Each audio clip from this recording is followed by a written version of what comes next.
6 days master ক্লাসের মধ্যে কিন্তু ইয়ারব্রাশ ডেমনস্ট্রেশনও ছিল, আর সেটাই আমি দেখিয়েছিলাম স্টুডেন্টদেরকে। কি প্রোডাক্ট ইউজ করছি সেটা তো তোমাদের সাথে শেয়ার করছি। আচ্ছা, তোমরা আমাকে অনেকে প্রশ্ন করেছিলে যে দিদি, ইয়ারব্রাশ কি লং লাস্টিং হয় বা ইয়ারব্রাশ কি ওয়াটারপ্রুফ হয়? তো সেক্ষেত্রে আমি বলি ইয়ারব্রাশ লং লাস্টিং তো ডেফিনেটলি হয়, কিন্তু ওয়াটারপ্রুফ করতে গেলে তার সাথে আরও আনুষাঙ্গিক অনেক কিছুই তাকে অ্যাড করতে হয়, কারণ শুধু ইয়ারব্রাশ কখনোই কিন্তু ওয়াটারপ্রুফ হয় না।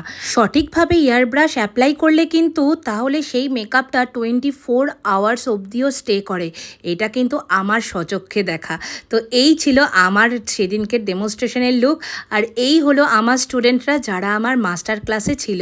এবার তোমরা বলো তো লুকটা কেমন হয়েছে?